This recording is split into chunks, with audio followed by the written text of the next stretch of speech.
अच्छा, चूंकि अब एग्जामिनेशन शुरू होने वाले हैं, 2 दिनों के बाद प्रीलिम्स है। बहुत सारे लोग परेशान हैं। सब भूल भाल रहे हैं जो याद किया है। अच्छे अच्छे स्टूडेंट के हालात बिगड़े हुए हैं। क्या आपके भी ऐसे हालात हुए थे कभी? नेचुरल टेंडेंसी है। अच्छा। एक तो कि आपको लगेगा कि सब भूल रहे हैं, हम्म, वो तभी भूलेंगे, भूलता कौन है? जिसने याद किया होगा। जी दूसरी बात, इतना पैनिक करते हैं कि एडमिट कार्ड भूल जाता है। जी। और मैं आपको मजे की बात बताऊं कि मैं खुद एडमिट कार्ड भूल गया था। अच्छा, आज इसको लेकर के आज एक बात हो रही थी कि क्या कोई ऐसा इंसान होगा जो बीपीएससी का एग्जाम देने जा रहा हो और एडमिट कार्ड भूल जाए और मुझे आप मिल गए। मैं ही हूँ, मतलब वो कि ये मैं सही एडमिट है। कार्ड भूल गया। हाँ, वो 50 रुपए वाली जी। काला कलर वो खरीद ले, या कोई भी बॉल पेन यूज करे। ये सब चीज करने से ना आपका कम से कम 12 मिनट तक बच जाएगा फाइनल। जी। ये 12 मिनट आपके हो सकता है कि आपके आने वाली बहुत बहुत 12 साल का लाइफ ठीक कर हाँ, दे। सही ये हो बात। सकता है। तू रोज उस गंगा से मुझसे मिलने आती है, वाह। मैं मिर्जापुर सा कहीं बीच में अटक जाता हूँ। हाँ, तू इलाहाबाद की संगम सी खोली बाहें हैं, और मैं बनारस के घाट सा सिमट जाता हूँ। ज्योग्राफी वाला शेर आपने सुनाया है एकदम। ऐसा लग रहा है जैसे आपने प्रिपरेशन किया हो कि मैं जाऊंगा अगर मुझसे ये कहा जाए कि चलो ज्योग्राफी का एक शेर सुनाया जाए तो मैं सुना दूं। मम्मी का डेथ जो हुआ था उसमें टाइम नहीं मिला उनको वहां तक हॉस्पिटल जाने का। वो जो रस था ना कि आपको सरस्वती पूजा का जो भसान होता है, उस दिन की बात है, और वो टाइम नहीं मिला। वेल मैनेज्ड नहीं था वो एरिया। अगर वो वेल मैनेजमेंट होता बढ़िया से, जैसे अभी हम डिप्टी सड़क कलेक्टर पे हैं। भीड़ थी। हाँ, अगर अभी डिप्टी कलेक्टर आई नो कि यहाँ कैसे हम लोग मैनेज करते हैं। ये मैनेजमेंट सही नहीं था, एडमिनिस्ट्रेशन की गलती थी या जो भी बात थी। ये अगर ठीक हुआ होता तो हो सकता है। तो मुझे लगा कि एडमिनिस्ट्रेशन में आऊँगा तो इन सब चीज़ों को मैं दूर करूँगा। जगह जगह हॉस्पिटल हो, बढ़िया इक्विपमेंट्स हो, इन सब चीज़ों की जिम्मेदारियाँ होंगी, ये सब देखा जाएगा। और इसी वजह से मैं आते ही सबसे पहले हॉस्पिटल का ही निरीक्षण किया था। जी। सलाम साथियों, आप देख रहे हैं हिंदुस्तानी मीडिया। अभी हम मौजूद हैं मधुबनी में और हमारे साथ अभी एसडीएम नसीन कुमार निशांत जी हैं, जिन्होंने 64th बीपीएससी में जिन्होंने 64th बीपीएससी क्वालिफाई किया था और ये बिहार के यंगेस्ट एसडीएम हैं। और ये महज 22 साल की उम्र में एसडीएम बन गए थे। अभी हाल ही में 67th प्रीलिम्स होना है, उसके बाद जस्ट मेंस होना है। 2 दिन बचा हुआ है प्रीलिम्स में।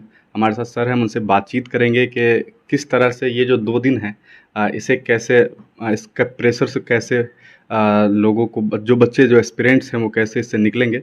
और फिर हम बात करेंगे कि मेंस जो इसके जस्ट बाद आने वाला है उसमें क्या कुछ भूमिका रहेगा, किस किताब का, किस बुक्स का।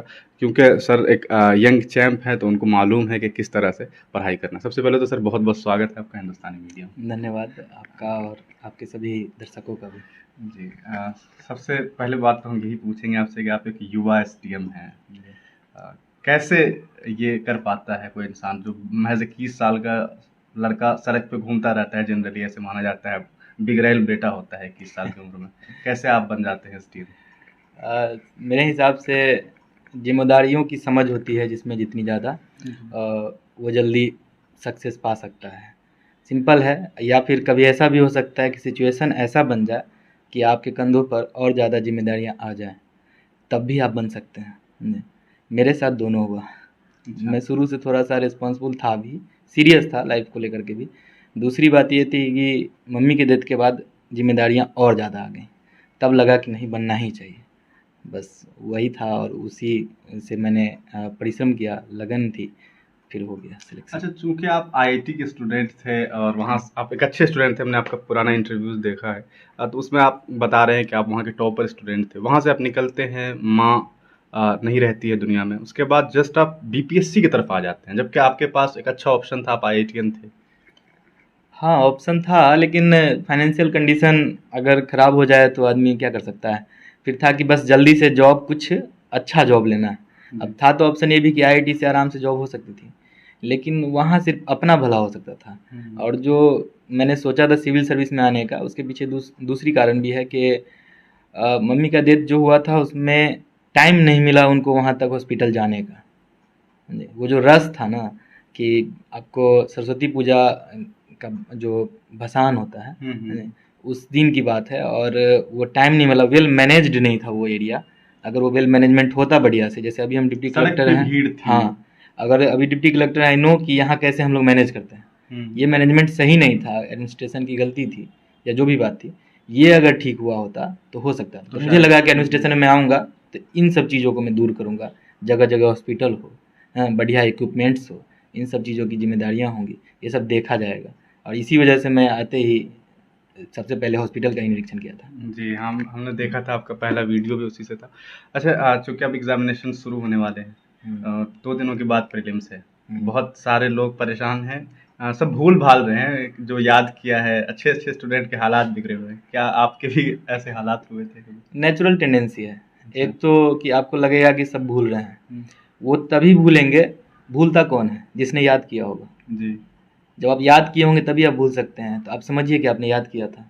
ये आपका हिंट है, आपको ये इंडिकेशन मिला है कि आपने याद किया था, आपने पढ़ा था, तभी आप भूल रहे हैं। ये एक पहली बात। दूसरी बात कि ये नेचुरल है, ये सभी को होता है, इवन द टॉपर्स, इवन मुझे भी हुआ, ये सभी को लगता है। लेकिन जब आप एग्ज़ाम में बैठेंगे तो ये चीज़ आसान हो जाएगी, आपको लगेगा ही नहीं कि आप भूले थे। ये सब लगेगा, अगर आपको ज़्यादा लग रहा है तो जो 2-3 चीज़ है, जैसे कि करंट अफेयर हो गया, साइंस हो गया और आपका हिस्ट्री हो गया, ये इंपॉर्टेंट सब्जेक्ट है। इससे क्वेश्चन लगभग 100 क्वेश्चंस आ जाएंगे, 150 में से 100 क्वेश्चन इसी तीनों से पार्ट आ जाएंगे।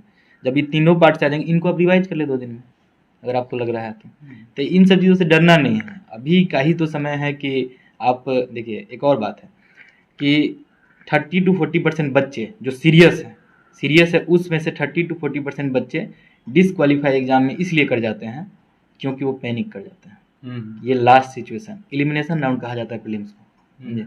यही एलिमिनेट करा देगा उनको। तो पैनिक नहीं होना है, डरना नहीं है, आराम से। अच्छा, जो करंट अफेयर है, उसको लेकर के आपने जब एग्ज़ाम दिया था, कितने नंबर आपने करंट अफेयर से कवर कर लिया था? करंट अफेयर में मेरे ख्याल से हम लोग के टाइम में 32 या 33 क्वेश्चन आए थे, जी। जिसमें से मेरे 30 के आसपास सही थे, मतलब 2 ही गलत हुए 2 थे। ही गलत। हाँ, तो करंट अफेयर पे अच्छी पकड़ का ये था कि मैं न्यूज़पेपर बहुत पढ़ता था। जी। 2 न्यूज़पेपर तो पढ़ ही लेता था। और कौन-कौन सा पेपर हाँ, पढ़ते थे आप? ऐसे तो मैं द हिंदू पढ़ता था पहले। अच्छा, अच्छा। उसके बाद जब लगा कि बिहार वाला कुछ पढ़ना चाहिए, तो बिहार के लिए आप कोई भी न्यूज़पेपर पढ़ सकते हैं, जैसे हिंदुस्तान पढ़ लीजिए या कुछ भी पढ़ लीजिए, जो आपको लगता है बढ़िया, उसको आप पढ़ सकते हैं। तो वो 2 पेपर पढ़िए कम से कम। इंडियन एक्सप्रेस भी मैं पढ़ता था वैसे तो, शुरू में यूपीएससी के लिए रुझान था तो मन में, तो इंडियन एक्सप्रेस भी पढ़ता था। तो ये करिए, उसके बाद आप कोई भी एक मैगज़ीन, ऐसा कोई ज़रूरी नहीं है कि आप कुछ भी मतलब प्रतियोगिता दर्पण पढ़ रहे हैं तो वो गलत है, ऐसा नहीं। लेकिन एक सिंपल सा है, एक मैगज़ीन आता है द हिंदू रिव्यू करके, अच्छा। बैंकर्स अड्डा का, उसको पढ़ लीजिए। वो 30 पेज में 1 महीने का समरी होता है, और वैसे करके आप पढ़ लीजिए 12 महीने का। अच्छा, ये करंट अफेयर को लेकर के बिहार के जो बच्चे हैं उनमें काफ़ी डर होता है, क्योंकि करंट अफेयर एक ऐसा कह सकते हैं टॉपिक है जिसके बारे में किसी को पता नहीं है कि क्या पूछ देगा। हाँ, तो बहुत डर है इसको लेकर के, क्या? क्योंकि करंट अभी भी जो बच्चे हैं 2 दिन में जो परेशानी हो रही है लोगों को, करंट अफेयर के लिए ही हो रही है, कहाँ से कवर करें, खास करके बिहार करंट देखिए, अफेयर। अगर एग्ज़ाम को टफ बनाना है, बच्चे बढ़ेंगे। हमारे टाइम में बच्चे थे 4 से 4.5 लाख, अभी जिन्होंने फॉर्म साढ़े भरा। 6 लाख के अभी आसपास। 6.5 लाख हैं, जी। मतलब 2 लाख 2.5 लाख का अंतर आया है। जब इतना बड़ा अंतर आएगा तो कंपटीशन अच्छा होगा। जब कंपटीशन अच्छा होगा तो उनसे स्टैटिक पार्ट अगर आप पूछेंगे तो बच्चे और अच्छा करेंगे, समझे? तो फिर तो कट ऑफ और हाई हो जाएगा। तो आप उनसे स्टैटिक ना पूछ के उनसे करंट पूछें, जो डायनेमिक है, क्योंकि उसमें आप उनको फंसा सकते हैं। तो डायनेमिक पूछने का यही होता है कारण कि उसको टफ बनाया जाए पेपर को। तो डायनेमिक में जितना जो भी आपको लगता है, जो सोर्स मैंने बताया, उसके अलावा कोई भी सोर्स आप पढ़ रहे हैं उसको बार बार रिवाइज कर लें। जी। क्योंकि रिवाइज करंट में जैसे कोई चीज़ आप पढ़ते हैं तो पहली बार या दूसरी बार या तीसरी बार अभी तक पढ़े होंगे मैक्सिमम, समझे? लेकिन हिस्ट्री को आपने कम से कम 5 दफ़ा पढ़ रखा होगा, समझे? तो वो तो आपके जहन में घुस चुका है, जी। लेकिन ये आपके जहन में पूरी तरह से नहीं घुसा है। तो इसके लिए बेहतर है कि आप इसको 2-3 बार रिवाइज कर लें। तो अभी आप एक बार पढ़ सकते हैं करंट को। अच्छा, मेंस को लेकर के हम चर्चा करेंगे। प्रीलिम्स 2 दिन बचा हुआ है, क्या करें बच्चे अभी इस 2 दिन में? बहुत कुछ करना चाहिए, मुझे तो लगता है। सबसे पहले तो उनको रिवीजन पे है ना फोकस बहुत अच्छा करना चाहिए, कि रिवीजन जितना अच्छा कर ले वो। जी। दूसरी तीसरी बात, कुछ जो इम्पोर्टेंट बात है एग्जाम से हट के, जो उनके सेहत के लिए इम्पोर्टेंट है, वो आप ध्यान देने की जरूरत है। जी। बहुत सारे बच्चे हैं जो अभी के टाइम में ही बीमार पड़ जाते हैं, हाँ, एकदम एट द लास्ट मोमेंट। वजह ये है कि गर्मी बहुत ज़्यादा है, समझे? तो पानी नहीं पीते, हाइड्रेटेड रहिए। जितना हाइड्रेटेड आप रहेंगे अभी, उतना ज़्यादा आपके शरीर के लिए और आपके वेलबींग के लिए बढ़िया रहेगा। तो ये कर सकते हैं। दूसरी बात, इतना पैनिक करते हैं कि एडमिट कार्ड भूल जाते हैं। जी। और मैं आपको मजे की बात बताऊं कि मैं खुद एडमिट कार्ड भूल गया था। अच्छा, आज इसको लेकर के आज एक बात हो रही थी कि क्या कोई ऐसा इंसान होगा जो बीपीएससी का एग्जाम देने जा रहा हो और एडमिट कार्ड भूल जाए और मुझे आप मिल गए। मैं ही हूँ, मतलब वो कि ये मैं तो ये एडमिट कार्ड भूल गया अच्छा। था। तो नज़दीक में मेरा होटल था, तो ठीक था। तो एडमिट कार्ड को रखने का एक दो इंतजाम कर ले, जैसे कि मैं है ना पर्स में एक एडमिट कार्ड रखता था। जी। तो वो भी बात पहली बार एग्जाम दे रहा था सिविल सर्विस का, तो वो भी मैं भूल गया था कि पर्स में मेरे है। लेकिन अच्छा, होटल बगल में था तो वहां से ले आके ये दो चार जगह एडमिट कार्ड की 3 कॉपी तो कम से कम बना ले, जी। समझे। और उसको 2 जगह रख ले, एक तो पर्स में सभी लोग रख ले, जी। मोड़ मार के रख ले उसको, ताकि वो लास्ट रिजॉर्ट हो कि लास्ट में कुछ नहीं बचा तो वो दिखा ले, क्योंकि जी। वो आपको छोड़ देंगे, जाने देंगे, कोई इशू नहीं है। एडमिट कार्ड में बस फोटो दिखना चाहिए, नाम दिखना चाहिए, फिर इशू नहीं है उसके अलावा। ये कर ले। और पेन वगैरह जो यूज करते हैं, पेन का भी कुछ कुछ टेक्निकल बातों का ध्यान रखना जरूरी होता है। जैसे पेन आप यूज करेंगे तो बॉल पेन में इतना शार्प पेन यूज करते हैं लोग, नीडल उसका, कि वो है ना कि खिसक गोल जाता है। करते करते करते लग रहा है कि लगभग 25-30 सेकंड लग गया एक ही जी। गोल करने में। लेकिन नहीं, ऐसा ओएमआर में एक गोला करने में कम से कम मैक्सिमम 5 से 7 सेकंड लगना चाहिए। जी। और वो तभी हो सकता है जब आपका बॉल पॉइंट पेन का है ना, पॉइंट है ना मोटा हो थोड़ा सा। कौन सा यूज किया हाँ, जाए, सेलो पेन? तो सेलो पेन का एक मोटा वाला आता है, जी, उसको ले ले। 50 रुपए का शायद। हाँ, वो 50 रुपए वाली जी। काला कलर वो खरीद ले, या कोई भी बॉल पेन यूज करे। ये सब चीज करने से ना आपका कम से कम 12 मिनट तक बच जाएगा फाइनल। जी। ये 12 मिनट आपके हो सकता है कि आपके आने हाँ, वाली बहुत 12 साल का लाइफ ठीक कर हाँ, दे। सही बात। ये हो सकता है। ठीक है, तो ये 2 दिनों का नुस्खा जो है ये है, सही है। उसके बाद प्रीलिम्स क्वालीफाई करेंगे बच्चे, मेंस के लिए क्या स्ट्रेटेजी होगा? मेंस टफ है। मेंस टफ इस सेंस में है कि आपको लिखने की जो कला होती है ना, जी। सब में एकदम से नहीं आती है। हम्म। उसके लिए या तो बहुत प्रैक्टिस करिए, या फिर इनबिल्ट हो कि आप ले करके ही आए हो पहले से। जी। तो ये जो होती है ना इनबिल्ट वाली बात, वो शायद कुछ लोग होते हैं, रेयर। हाँ रेयर होंगे। लेकिन मैक्सिमम लोग प्रैक्टिस करेंगे, तो प्रैक्टिस ज़्यादा करनी होगी, कम से कम 3 महीने प्रैक्टिस करनी होगी आपको। कम से कम आपको 150-200 क्वेश्चन कम से कम प्रैक्टिस करना होगा, मिनिमम लिखना होगा, और टाइम बाउंड मैनर में करना होगा कि 3 घंटे का टाइम है, इसी में कर लेना है। तो ये करने के लिए आपको अच्छे खासे क्वेश्चंस, प्रीवियस ईयर क्वेश्चन, ये सब चीज़ों को देखना होगा। ये सब लोग प्रीवियस ईयर को छोड़ करके जो कोचिंग के मटेरियल होते हैं उनको डायरेक्ट देखना शुरू कर देते हैं। अरे कोई चीज़ अगर समझना है, जैसे मुझे ही जानना था, तो पहले बैकग्राउंड करके पता है ना, नहीं तो यहाँ आते कैसे आप, ये लोकेशन ही आपको नहीं मिलता। तो कोई चीज़ जानना है तो उसके पहले उसका बैकग्राउंड क्या है उसको जान लीजिए, उसने पहले क्या पूछ रखा है। अगर आप जान जाएंगे कि प्रीवियस ईयर में क्या क्या पूछ रखा है, तो आपको आइडिया लग जाएगा कि क्वेश्चन किस टाइप के आएंगे। तो उन सब चीज़ों पे वर्क करें। इवन प्रीलिम्स की भी तैयारी ऐसी ही होती है।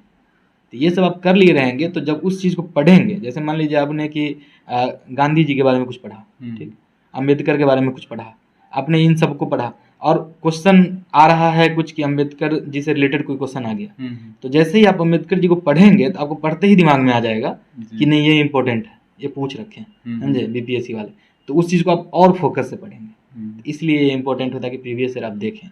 ये मेंस की है, अब मेंस में बहुत सारा सब्जेक्ट है, तो उसके लिए अलग अलग सब्जेक्ट की अलग अलग रणनीति है। अच्छा, मतलब आपको कहना है कि सिलेबस और जो इसका ये है बैक ईयर क्वेश्चंस उस पे। अच्छा, सब्जेक्ट के लिए क्योंकि आपके पास भी बहुत वक्त नहीं होगा, फिर भी हम ये जानना चाहेंगे धीरे धीरे कि जैसे हिस्ट्री है, हिस्ट्री के बारे में सीमित है कि ये क्वेश्चंस ये पोर्शन है, उसका सिलेबस बहुत साफ सा है कि भाई अम्बेडकर है, गांधी है, रविन्द्रनाथ टैगोर है, उसको पढ़ना है, पेंटिंग है तो ये साफ है। लेकिन जो साइंस और टेक का सवाल है और करंट अफेयर का, ये थोड़ा सा टफ बना देता है। ये पेपर उसका टफ हो ही जाता है, इसी वजह से ये टफ है। उसमें भी ये 4 क्वेश्चन देते हैं, उसमें से बोलते हैं 3 करना है जी। और उस 4 में से हो सकता है आपको 2 ही आए, या फिर हो सकता है कभी कभी कि 1 ही आए आपको, और बाकी ऐसा और इतना ज़्यादा कभी कभी एकदम डेटा ओरिएंटेड पूछ लेते हैं कि इनका रैंक क्या था, उससे रिलेटेड फिर अगला क्वेश्चन। जी जी। तो आपने उस ऑर्गेनाइजेशन के बारे में कुछ जानते ही नहीं, रैंक क्या बताएंगे। जैसे अभी मान लीजिए प्रेस इंडेक्स आया कि हाँ, 152 ऐसे रैंक आ करके गया, पूछ उसके ले। बारे में बता दीजिए, हाँ, कहाँ से अब ये लिखेगा पूछ बच्चा? अब जानते ही नहीं तो कहाँ से जी, लिखेगा, जी। फिर एनालिसिस रहता है लिखना, जी। तो ऐसे क्वेश्चन टफ हो जाते हैं। तो उसके लिए करंट पे जितना फोकस कर करंट सकते हैं। अफेयर जैसे आपने बताया था अभी कि आप एडिटोरियल पढ़ते थे, एडिटोरियल से एडिटोरियल खूब पढ़े, मतलब जब भी संपादकीय जो होता है, हिंदी में संपादकीय, इंग्लिश में एडिटोरियल, उसको खूब पढ़े। इंग्लिश के लिए वही न्यूज़पेपर, कोई भी न्यूज़पेपर को आप पढ़ें, कोई इशू नहीं होता है न्यूज़पेपर कुछ भी, मतलब ऐसा नहीं है कि जैसे कुछ फेमस जो न्यूज़पेपर उसी को पढ़ना है। हिंदुस्तान पढ़ रहे हैं, हिंदुस्तान पढ़िए, आपको द हिंदू पढ़िए। जैसे आपको मधुबनी है, मधुबनी में शायद आपको भी मालूम हो कि द हिंदू नहीं आता है। नहीं हम आता। यहाँ आते ही सबसे पहले न्यूज़पेपर वाले बोले कि कि द हिंदू आप जी। लेकर के आना, बोले कि यहाँ नहीं नहीं मिलता आ है, हाँ, पाएगा। कभी बात तो भी हुई तो कहता है 1500 एडवांस दे दीजिए तो दे देंगे, नहीं कोई नहीं, गारंटी तब भी नहीं आएगा, जी। वो 2 दिन बाद आएगा, तो कोई हाँ मतलब हाँ, नहीं वो है। 2 तो दिन के बाद मैं आता है। लास्टली उसकी वजह से मैंने आईपैड खरीदा और आईपैड पे पढ़ता हूँ। अच्छा, तो आपने आईपैड खरीद लिया, हाँ, सब नहीं लेकिन खरीद सब सकते, नहीं मैं खरीद समझ सकते सकता हूँ। जी। इसीलिए मैं उसके कहता हूँ कि लिए मोबाइल तो है ना, जी। मोबाइल पे भी पढ़ सकते हैं। बात अच्छा, वही है, अच्छा, हाँ। आईपैड पे थोड़ा बड़ा हो जाएगा, बस इतना है, लेकिन ये सहूलियत है है, कि द हिंदू थोड़ा-सा पढ़ना चाहिए। द हिंदू नेशनल न्यूज़पेपर है, और जी, उसका है ना कि जो एंगल है ना, आप उसको पढ़ेंगे कभी अगर जी न्यूट्रल है रेगुलरली पढ़ बहुत, रहे जी, होंगे। न्यूट्रल नहीं, मतलब ऐसा है कि तीनों पक्ष दिखाएंगे आपको, जी, जी। लेफ्ट हाँ, हाँ, राइट सेंटर, सेंटर ये जी, तीनों पक्ष दिखाते रहते हैं। जी, जी, एक सप्ताह में अगर एक टॉपिक से 3 आर्टिकल आ रहा है, मान लीजिए रसिया यूक्रेन अभी चल रहा है, तो जी, उसका 3 आर्टिकल आएगा, तो तीनों पक्ष को दिखाएंगे जी, जी। कि इस युद्ध से फायदा किसको है हाँ, हाँ, पहले, फिर नुकसान किसको है, जी, इंडिया को फायदा है या नुकसान है, जी। समझे। फिर उसके बाद कि इंडिया अगर पार्ट नहीं लेगा तब क्या नुकसान है, इंडिया हुँ। पार्ट लेगा तब क्या फायदा है, समझे। ये सब एंगल अलग अलग जो सोचने का होता है, आदमी को ऐसे ही सोचना होगा, तभी आप मेंस क्वालिफाई कर सकते हैं। मेंस का सबसे बड़ा फंडा यही है मेरे हिसाब से, जी, कि आप कोई भी चीज़ पढ़ें तो उसका दोनों तीनों एंगल जान लें। जी। प्रो क्या है, कॉन्स क्या है, कॉन्स मतलब नेगेटिव क्या है हुँ, उसका, हुँ। प्रो मतलब पॉजिटिव क्या है, और जी, उसका न्यूट्रल आइडिया क्या है, कि जी। अगर उस पर कुछ नॉर्मल सा क्वेश्चन पूछ ले तब कैसे लिखेंगे, तो वो चीज़ जानना होगा। अच्छा, स्टैट एक सब्जेक्ट है। हम्म, मुझे लगता है कि बहुत सारे लोग उसे प्रिपरेशन करने के बाद में ये सोचते हैं कि बाद में कर लेंगे। हम्म। उसका नहीं क्या रोल होता नहीं, है? स्टैट जो डीआई की बात कर रहे हैं ना, जी, डेटा जी, जी, इंटरप्रिटेशन। जी, डेटा इंटरप्रिटेशन क्या है कि मैथ्स है तो सिंपल मैथ होता है, वो जी, टफ नहीं होता, लेकिन उसका है ना प्रैक्टिस इंपॉर्टेंट है। वो जो जी, टाइम होता है ना, टाइम और मैनर में नहीं हो पाता। जी। इवन आईआईटी के जो बच्चे होंगे ना, उनसे भी जल्दी नहीं होता है, समझे। अच्छा। टाइम का इशू है। मैं हुँ। आईआईटी से हूँ, मुझे कम से कम 40 मिनट लग जाता था उसमें, 72 नंबर के हाँ शायद होते 72 हैं। नंबर का, लेकिन वो 72 में 72 आप ला सकते हैं, हाँ, ये ये बड़ी इकलौता बात है, जी, समझे। ये ऑप्शन। एब्सोलूट मार्किंग होती है, इसलिए उस पर प्रैक्टिस करना ज़्यादा इंपॉर्टेंट है। जैसे जी। अभी प्रीलिम्स में 10 क्वेश्चन आएंगे मैथ के पक्का है, वो हुँ। 10 आप बना लोगे तो 10 के 10 पक्का ही सही है। वैसे तो सब में प्रीलिम्स में सब में हुँ, सही हुँ, होगा, हुँ, हुँ, लेकिन वो 10 इंपॉर्टेंट है और इजी क्वेश्चन आते हैं, परसेंटेज एवरेज ये सब क्या है, एकदम इजी टॉपिक्स हैं। इनको आप आराम से पढ़ कर कर सकते हैं। तो ये सब चीज़ों पे थोड़ा सा ध्यान देना होगा। उसमें भी एवरेज ही आता है, जी, आपका जो डीआई होता है, जी। डीआई में परसेंटेज एवरेज यही सब रहता है, क्वेश्चन पूछे हुए। बस अलग अच्छा। अलग डेटा इंटरप्रिटेशन, डेटा का इंटरप्रिटेशन कितना जी, लेवल जी, कर जी। सकते हैं, ये सोचा जाता है। ज्योग्राफी आपका ऑप्शनल है, हाँ। और ऑप्शनल की बात तो नहीं होगी, लेकिन ज्योग्राफी क्योंकि बहुत सारे बच्चे, मुझे लगता है रुझान है अभी ज्योग्राफी का। एक वक्त में एलएसडब्ल्यू था, अभी ज्योग्राफी थोड़ा चल रहा है। क्या आपका स्ट्रेटेजी था इसको लेकर के? पहले तो ज्योग्राफी मैंने लिया ही इसलिए था क्योंकि ये साइंटिफिक सब्जेक्ट लगा मुझे, बहुत ज़्यादा मतलब रटना पढ़ना नहीं है इसमें, जी। समझे। और आईआईटी वाईटी से जो किया रहता बच्चा, चाहे साइंस से जिसका बैकग्राउंड होता है, क्या डिपार्टमेंट था आपका आईटी? माइनिंग इंजीनियरिंग का। अच्छा, हाँ, माइनिंग था, तो तो सही ऊपर है। से थोड़ा जी, सा ज्योग्राफी का मिनरल्स वगैरह ये सब चीज़ बहुत पढ़ रखा था जी, पहले जी, से, जी। तो थोड़ा और आसान हो गया इधर आने का। तो ज्योग्राफी ले लिया, और ज्योग्राफी का ये है स्ट्रेटजी बहुत मतलब अलग नहीं है। पहले तो एनसीईआरटी करिए, हर एक ऑप्शनल का सबसे बड़ा स्ट्रेटजी यही होना चाहिए हम्म। कि एनसीईआरटी करिए। अब एलएसडब्ल्यू नहीं पता कि क्या हो सकता है, जी, एनसीईआरटी में क्या आता है, जी, जी, ठीक है। लेकिन इसका आपको क्लियर है कि जैसे पॉलिटी है, ज्योग्राफी, हिस्ट्री है, इन सब चीज़ों में आप एनसीईआरटी 6 to 12 पक्का कर लीजिए। जी। ये आपका है ना नींव बहुत मजबूत कर देगा, बहुत मजबूत। हम्म। उसके बाद आप सब्सिडरी बुक जो पढ़ना चाहते हैं उसको पढ़ें। जैसे ज्योग्राफी में बहुत है, खुल्लर पढ़िए, डी आर खुल्लर हो गया, उसके बाद सविंदर सिंह पढ़िए, वैसे और भी बहुत सारी किताबें हैं, उनको पढ़िए। फॉरेन राइटर का भी एक दो किताब है जो मैंने पढ़ा था, उसको पढ़िए। कोई भी किताब आप पढ़ करके रूपा मेट पब्लिकेशन ईजी करके कुछ है, उसका पढ़ सकते हैं। जी। या फिर कोचिंग का कोई नोट्स उठा लीजिए, नोट एन इश्यू। एक कोचिंग है दिल्ली में, क्या नाम, अजय राज सिंह का कोचिंग है, ज्योग्राफी आईएएस। अच्छा, ज्योग्राफी के अच्छा, लिए बेस्ट कोचिंग कह सकते हैं उनको। उनका कोचिंग का नोट्स उठा के पढ़ सकते हैं। अच्छा। चूंकि आप बीपीएससी आप क्वालिफाई कर चुके हैं और अभी ट्रेनिंग पीरियड में यहाँ पे हैं, जी। तो ये जो अनुभव था आपका एग्ज़ाम से लेकर के, एग्ज़ाम प्रिपरेशन से लेके एग्ज़ाम तक का, और अभी का जो है, क्या लग रहा है, कैसा लग रहा है अनुभव अलग इसका? है, एकदम अलग है। जी, मतलब पहले एक देखिए रिस्पॉन्सिबिलिटी चेंज हो जाता है। जैसे कि एक पेड़ पे जब फल बहुत ज़्यादा लग जाए तो पेड़ झुक जाता है, जी, समझे। काइंड ऑफ ऐसा ही चेंज आता है कि जब पहले थे तो एक रिस्पॉन्सिबिलिटी उस लेवल की नहीं थी। पहले लगता था कि ठीक है, कहीं जा सकते हैं, घूम सकते हैं, किसी से बात कर सकते हैं कहीं भी। अब वैसा नहीं है। आप इस अच्छा, तरह से उतना ज़्यादा मतलब फ्री टाइम उस लेवल का नहीं होता है, क्योंकि जी, रिस्पॉन्सिबिलिटी जब आप लिए हैं तो यू शुड ऑल्सो निभाना भी पड़ेगा उसको आपको। जी, और जब आप निभाने आएंगे तो टाइम उतना ज़्यादा आपको फ्री। पर्सनल लाइफ थोड़ा सा कंप्रोमाइज़ होगा, थोड़ा सा, बहुत जी, ज़्यादा ऐसा नहीं है कि बहुत ज़्यादा होगा। आपका जब पैशन हो जाए ना कि यही करना है, जी, जब इधर सिविल सर्विस में करना ही है, तब हम्म। फिर ये आसान लगेगा। फिर वही पर्सनल लाइफ है, जब पैशन ही वही है तो फिर पर्सनल लाइफ भी वही है, फिर कंप्रोमाइज़ नहीं होगा। जी, बस यही है कितने इसके। महीने आपने प्रिपरेशन किए थे इसके लिए टोटल? टोटल कह सकते हैं 9-10 महीने तो लग ही जाएंगे। 10 महीने में आप यंगेस्ट एसडीएम बन गए। हाँ, 10 तो महीने मतलब तो कोशिश करने हाँ, अगर 10 महीने टोटल है वो। ऐसे प्रोसीजर तो इस एग्जाम का लगभग 2.5 साल चला। जी। हाँ, लेकिन 10 महीने टोटल, बीच बीच में कोरोना रहा या हाँ, कुछ हाँ, भी, हाँ। तो वो सब गैप में ही रहा, वो तो कोई पढ़ाई नहीं कर पाया। मुझे कोरोना हो गया था खुद ही फर्स्ट टाइम में तो अच्छा, अच्छा।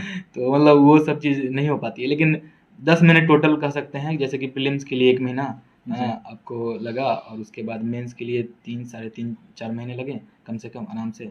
बाकी 6 महीना कोरोना टाइम में निकला, उसमें इंटरव्यू का तैयारी कर रहे थे धीरे धीरे। अच्छा, ये इंटरव्यू जो था वो कैसा रहा था? कैसा वहाँ पे, क्योंकि बच्चे डरते हैं मेंस के बाद, क्योंकि ये 3 तरह का 3 टर्म का एग्जामिनेशन है। लोगों को डर लगता है कि अरे प्रीलिम्स के बाद मेंस कैसे होगा, मेंस के बाद फिर इंटरव्यू। इंटरव्यू कैसा रहा आपका? इंटरव्यू अच्छा था। इंटरव्यू मतलब थोड़ा पहली बार था तो डर लग रहा था कि पता नहीं क्या होगा, कैसा सवाल पूछेंगे, क्योंकि वहाँ ओपन होता है ना सब कुछ। आप कह नहीं सकते, जैसे बॉन्ड माइंडेड नहीं है वो लोग भी कि आपसे पूछ ले कि सिर्फ ज्योग्राफी तो ज्योग्राफी ही पूछेंगे, ऐसा कुछ नहीं है। समझे? वो आपसे कुछ भी पूछ सकते हैं। जैसे मैं गया और उन्होंने मुझसे डायरेक्ट पूछ लिया एक क्वेश्चन कि पहला क्वेश्चन उनका यही था कि भारतीय संस्कृति के हिसाब से, मैं हिंदी में बता रहा हूँ, इन्होंने इंग्लिश में पूछा था, जी। मैं हिंदी में बता रहा हूँ कि भारतीय संस्कृति के हिसाब से आप में ऐसे कौन से 5 गुण हैं जो एक सिविल सर्वेंट में होने चाहिए। जी। समझे? तो उनका क्वेश्चन बहुत ही अच्छा था, और उस क्वेश्चन में कीवर्ड यही था भारतीय संस्कृति। समझे? जी। वो भारतीय संस्कृति के हिसाब से ही ये 5 गुण ऐसे कौन से हैं जो सिविल सर्वेंट में होने चाहिए। जी। हाँ, तो उसका जवाब जब मैंने दिया, जैसे कि सत्य, हाँ, सत्य जी। बोलना। अब संस्कृति कहाँ से लाइए? हाँ, सत्य और अहिंसा वाली बात महात्मा गांधी से। जी। समझे? ये चीज़ अपने हक के लिए लड़ना, ये कहाँ से आया? अम्बेडकर। ये अपने संस्कृति के लोग हैं। समझे? उसके बाद झूठ न बोलना, अपरिग्रह, जैसे अपरगृह जैसे बोलते हैं उसको, हाँ, ये कहाँ से आया? बुद्धिज्म से, चाहे जैनिज्म से, ये भारतीय संस्कृति। समझे? ऐसे करके आप 5 गुण बताया। समझे? तो ये सब चीज़ थोड़ा सा प्रेजेंस ऑफ माइंड यूज करना, और हाँ, मतलब जो प्रिपरेशन में हाँ, जो सब्जेक्ट रहा कहीं ना कहीं उसी से मिला जुला करके ही पूछते हाँ, होंगे। पूछते तो वैसे ही है। जी। जैसे अब एक अचानक से क्वेश्चन पूछ दिया उन्होंने, जो मैंने 5 या 6 क्लास में सरकारी स्कूल में, 5th तक मैं सरकारी स्कूल तक था, तो उसमें पढ़ा था आपको क्या बोलते हैं, चिपको मूवमेंट, जी। चिपको आंदोलन होता है ना, तो वो मैंने उसी टाइम पढ़ा, तो उसका मैं कभी नहीं पढ़ा, कभी भी नहीं। हाँ, और उसके बाद उन्होंने डायरेक्ट पूछ लिया चिपको आंदोलन का नाम सुना आपने? तो मैंने बोला जी सुना है। तो फिर बोले क्या है? फिर मैंने बताया, और उनका कुछ सर सुंदरलाल के बारे में था। अब सर सुंदरलाल उनके दिमाग में इसलिए हिट किया होगा, मुझे लग रहा है पर्सनली, कि मेरा जो IIT BHU कॉलेज है उसके अंदर एक हॉस्पिटल, उसका नाम है सर सुंदरलाल हॉस्पिटल। समझे? अच्छा। अब सोचिए कितना मतलब हाँ, कनेक्ट करते हैं वो लोग, तब सही। जाके पूछते हैं आपसे। समझे? तो ऐसे रहता है क्वेश्चन। कितने लोग रहते हैं इंटरव्यू? 4 लोग रहते हैं वैसे तो, 4 मेंबर होते हैं। एक जो चेयरपर्सन होते हैं, जो हेड चेयरमैन, वो होते हैं। कितने देर था आपका इंटरव्यू फिर भी? ऐसे इंटरव्यू मेरा हुआ था 29 से 30 मिनट। अच्छा, आपका थोड़ा ज़्यादा हो हाँ, गया। बहुत ज़्यादा हुआ। वैसे जनरली वहाँ पे जो भी लोग आए थे उस दिन 12-13 मिनट में सभी लोगों का क्लियर हो जा रहा था, मैक्सिमम 15 मिनट गए जी, होंगे, जी। लेकिन मेरा पता नहीं क्यों हाँ, वो अच्छे बच्चे आज हाँ, बिहार में ट्रेंड भी है ना, जो भी अच्छा होता है उसको बुला करके इंटरव्यू लिया जाता है। तो बात तो, करने में अच्छा लग रहा हाँ, होगा, अच्छा लग रहा है। हाँ, तो होते ही जी। रही। अच्छा, मॉक टेस्ट आपने दिया होगा, हाँ, क्या mock रोल test। रहता है इसका? मॉक का रोल होता है कि practice makes a man even perfect. वही वाली बात है कि अगर आप प्रैक्टिस जितना अच्छा करेंगे, जी। जैसे इंटरव्यू देते देते मैं अब इतनी अच्छी प्रैक्टिस हो गई है कि आराम से बात करने में सहजता अच्छी है मेरी। समझे? आराम से बात कर सकता हूँ आपसे। तो वही बात है, वो प्रैक्टिस आपका अच्छा हो जाएगा तो आपको वहाँ डर कम लगेगा कि वही बात है, बस आदमी चेहरे बदल गए हैं, बाकी कुछ नहीं है, सवाल वही रहता है, उसी टाइप का रहता है। समझे? बस आपका अपना टाइमिंग चेंज करना होता है, सवाल को देने का जवाब कैसे आप देंगे। चूंकि आप मधुबनी में अभी हैं, तो आपने देखा होगा मधुबनी में शायद ही कोई इक्का दुक्का इंस्टीट्यूशन होगा जहाँ बीपीएससी वगैरह की तैयारी होती है, या फिर यूपीएससी के लेवल की तो बात ही छोड़ दीजिए, बीपीएससी के लेवल नहीं। ऐसे क्षेत्र में, क्योंकि एक बड़ा क्षेत्र है मधुबनी जिला, यहाँ के भी बच्चे पढ़ना चाहते हैं, डरते हैं कोचिंग के लिए कि कोचिंग नहीं है, कोचिंग नहीं है। पहली बात तो कोचिंग पे रिलाई करना ही गलत है। कोचिंग आपको, मतलब गांव में लोग कहते हैं ना, कहावत टाइप का है कि घोर के पिया देगा, ऐसा कुछ नहीं है। आपने कोचिंग किया? हाँ, नहीं। अच्छा, आपने भी नहीं। कोचिंग का ऐसा कुछ ही जरूरत ही नहीं है। कोचिंग आपको घोर के सही में पिला नहीं सकता है कि आप गए जड़ी बूटी उनके पास कुछ करना, वो आपको वही जा करके बोलेंगे कि NCERT पढ़ो, ये पढ़ो। आपको एक डिसिप्लिन जरूर दे सकते हैं, कोचिंग दे सकती है, उससे ज़्यादा कुछ नहीं। तो डिसिप्लिन आप खुद ले लेना, खुद से कर ले। आप रिस्पॉन्सिबल इतने ज़्यादा हो जाए कि आप खुद से डिसिप्लिन। मैं अभी भी 3:30-4 बजे उठ जाता हूँ। सोते कितने होते हैं? 9 साढ़े 9 तक सोने का टाइम आपका? तो आप डिसिप्लिन बनो ना, आप डिसिप्लिन बन सकते हो, इसमें कौन सा इशू है। आप लेट नाइट पार्टी मत करो, सब कुछ अगर करोगे, सब कुछ चाहिए साथ में, तो कुछ तो खोना ही पड़ेगा ना साथ में, जी। बस सिंपल है। अच्छा, एक आप एक एसडीएम हैं और आप सोशल मीडिया पे भी बने हुए हैं, अक्सर देखा जाता है। शेर व शायरी से आपका काफ़ी लगाव है, क्या वजह है? अच्छा लगता है, शुरू से लिख रहा था, मतलब 6-7 से ही मैं लिख रहा हूँ, तो अच्छा। थोड़ा बढ़िया लगता है लिखना। कुछ सुना दीजिए। अब ऐसे तो आप पूछ रहे हैं तो ऐसे याद नहीं आ रहा, लेकिन मैं ऐसे एक, तू रोज उस गंगा से मुझसे मिलने आती है, वाह। मैं मिर्जापुर सा कहीं बीच में अटक जाता हूँ, हाँ। तू इलाहाबाद की संगम सी खोली बाहें हैं, और मैं बनारस के घाट सा सिमट जाता हूँ। ज्योग्राफी वाला शेर आपने सुनाया है एकदम। ऐसा लग रहा है जैसे आपने प्रिपरेशन किया हो कि मैं जाऊंगा अगर मुझसे ये कहा जाए कि चलो ज्योग्राफी का एक शेर सुनाया जाए तो मैं सुना दूं। एक्चुअली मैं श्रृंगार रस और वीर रस पे खूब लिखता हूँ, जी। तो उसमें मुझे अच्छा लगता है लिखना, तो उस वजह से। कौन कवि आपके आप मेरे पसंद करते हैं? ऐसे तो बहुत हैं, जी। लेकिन दिनकर सबसे ज़्यादा, जी। दुष्यंत कुमार, जी। वो भी बहुत ज़्यादा अच्छे लगते हैं, हाँ। क्योंकि दुष्यंत कुमार इसलिए अच्छे लगते हैं कि सिंपल शब्दों में बातें गहरी कहते हैं। वो हाँ जी, रेल हाँ से चलती है, हाँ, तू हाँ, किसी रेल सी गुजरती है, जी। मैं किसी पुल सा पुल से थरथराता थरथराता हूँ, हूँ, जी। वही बात। तो वो बहुत ही अलग हैं कवि, और वही दोनों बहुत पसंद है वैसे तो सबसे। मधुबनी के लोगों को क्या मैसेज देंगे जो नौजवान तैयारी करें और देशवासी आपको देखते हैं, खास करके बिहार के लोग? लोगों को सबसे पहले जो तैयारी कर रहे हैं उनके लिए कहना चाहूँगा कि ये जो एग्ज़ाम है ना, इसको नॉर्मल लेकर के समझें। देखिए, और इसको सीरियस भी इतना ज़्यादा ना लें कि लाइफ मतलब उसकी वजह से खुद पे प्रेशर आने लगे, समझे। प्रेशर एग्ज़ाम पे होना चाहिए, समझे। फोर्स आपका जो हो ना उस पे लगना चाहिए, समझे। और उस पे अगर जितना ज़्यादा आप प्रेशर डालेंगे उतना अच्छा होगा। लेकिन प्रेशर क्या होता है ना, उसके बदले मेंटल प्रेशर आ जाता है, वो खुद पे लेने लगते हैं कि मेरा नहीं होगा, समझे। ये मन में सवाल ही क्यों आएंगे? नहीं, ये सवाल ही ना है, लोग तो कहते रहेंगे, लोगों का काम ही है कहना। आपको क्या करना है? लोग अगर आप ये सोचने लगे हैं, ये कहते हैं ना कुछ लोग कि लोग आप सोचने लगे लोग क्या कहेंगे, 4 लोग हैं समाज के, हाँ वही 4 लोग कि वो क्या कहेंगे, अगर ये आप ही सोचने लगे तो फिर वो कहेंगे क्या? वो कहने दीजिए। नहीं, आपका जैसे आप एक अच्छे स्टूडेंट हैं, अपने फर्स्ट अटेम्प्ट में क्लियर कर लिए। बहुत सारे बच्चे होते हैं, जनरली यही होता है कि सेकंड अटेम्प्ट, थर्ड अटेम्प्ट उनके लिए बड़ा प्रेशर हो जाता है। हाँ, नहीं डरना नहीं है, डर गए तो खेल खत्म हो जाएगा, समझे। मैं पहले भी 1-2 बार कहा हुआ ये बात कि ये जो है ना समंदर की तरह है, और समंदर के खिलाड़ियों के लिए खेल है, समझे। और जो इसमें तैरना जानता है ना बहुत बढ़िया से, वही इसको पार कर सकता है। बाकी जो उतना अच्छा तैरना नहीं जानते हैं वो आएंगे और इस समंदर की नमकीनियत में फंसे रह जाएंगे, और जो तेज तैराक होंगे वो अंदर से हीरा मोती निकाल करके शीर्ष पे आ जाएंगे, समझे। तो बस वही करना है, तो लड़िए, डरिए नहीं। ठीक है, बहुत बहुत धन्यवाद, आपसे बहुत अच्छा लगा बातचीत करके। Thank you. आप हमारी YouTube चैनल हिंदुस्तानी मीडिया को सब्सक्राइब करें। अगर आप Facebook पे हैं तो हमारे पेज को लाइक करें, जिसका लिंक डिस्क्रिप्शन में है।